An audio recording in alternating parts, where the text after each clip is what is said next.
There have been no shortage of headlines and drama in the NHL this season. JTMiller and Elias Pettersson could be leaving the Vancouver Canucks.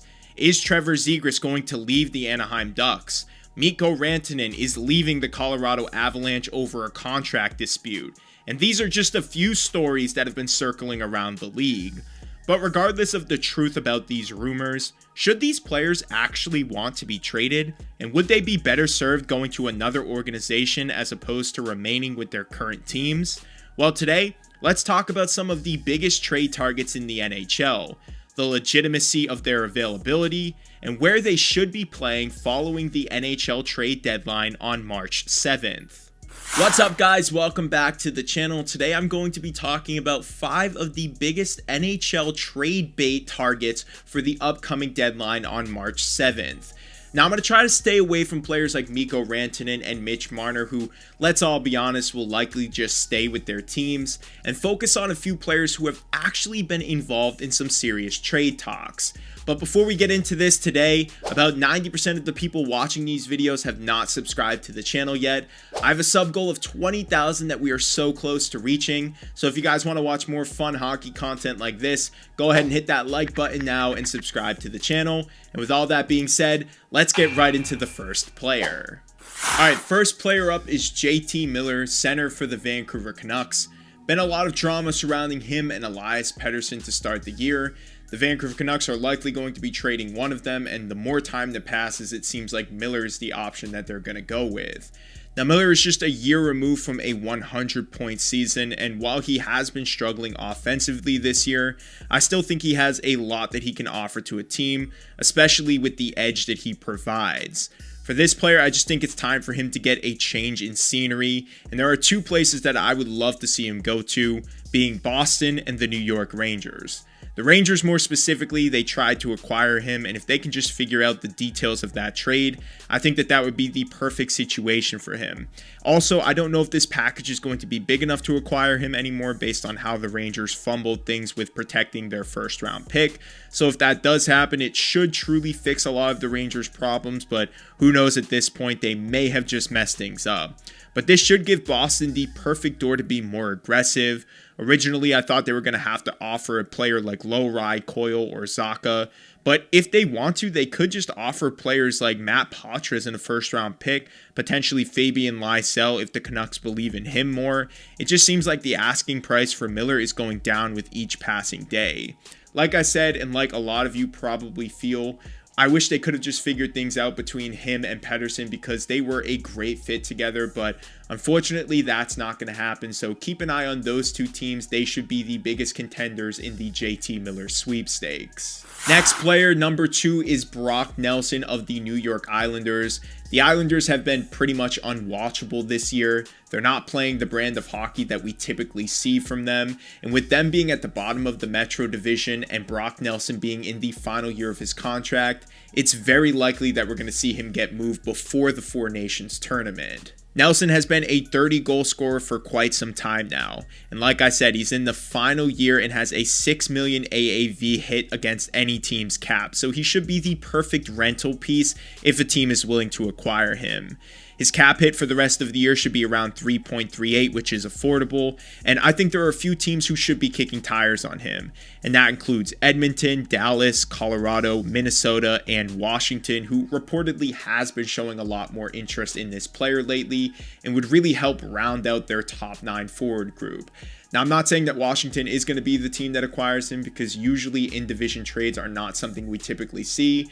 It rarely happens like we saw last year with Jake Guentzel going to Carolina. But I think Brock Nelson is going to help out any team that he goes to, and with him getting some nods and looks for the Four Nations tournament, that only boosts up his stock and helps out the Islanders a little bit more. So Brock Nelson is going to be moved. The question is just where is he going to go before the deadline at this point. Player number 3, and this is solely dependent on what happens with player number 1 in JTMiller, and that's Chris Kreider. Now, if the Rangers are able to acquire JTMiller, then it makes a lot of sense for them to hang on to Chris Kreider.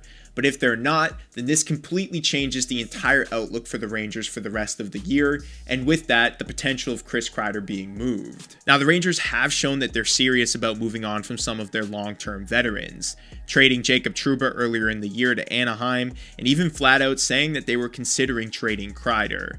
Now, like Nelson, he was named to the Four Nations team this year, so if a trade is in the cards, then it will likely happen before that tournament begins like Nelson. But again, it's all going to be dependent on this whole JT Miller thing.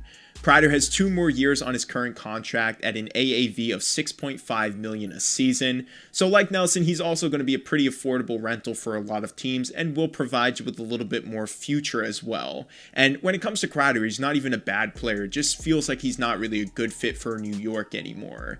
So a few teams that could be interested in Kreider. Again, we're going to talk about Boston because they desperately need a top 6 player, and Kreider would kind of fit the age and timeline of that team.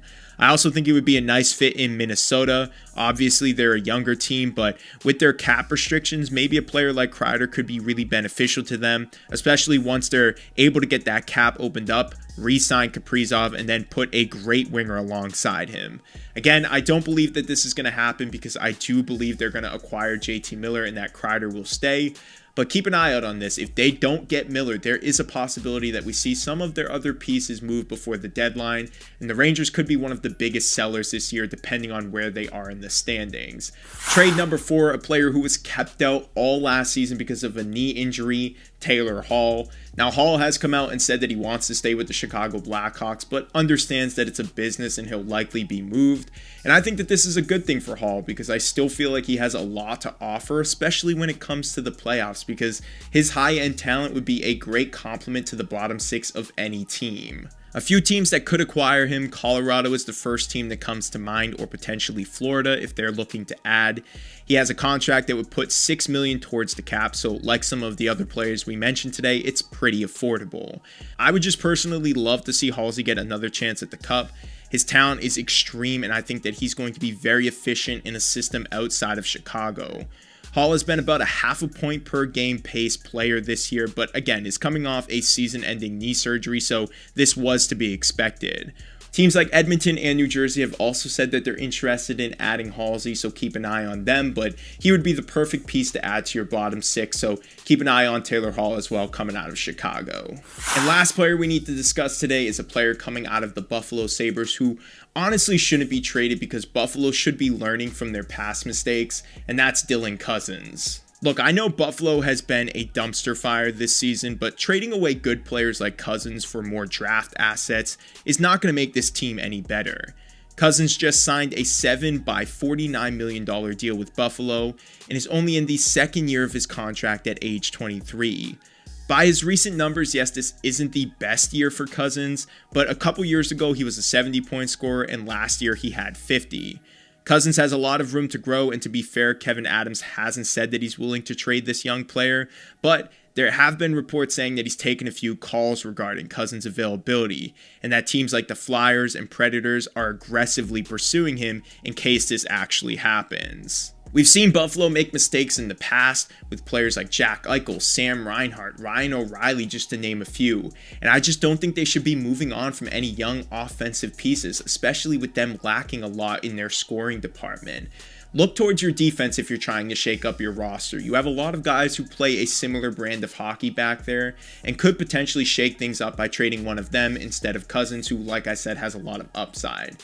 Keep an eye on this though. There's a lot of reports surrounding Cozens, and if Buffalo trades this player and he goes on to be great somewhere else, this is just going to be another nightmare for their fan base. A few honorable mention trade bait pieces. Trevor Zegras, should he be made available, teams like the Flyers and Canadiens are reportedly interested. John Gibson, a veteran goalie who would be a valuable piece on a contending team. Keep an eye on teams like the Carolina Hurricanes because of Anderson's lingering health issues, and also the Kings depending on how confident they are in Darcy Kemper as their playoff starter.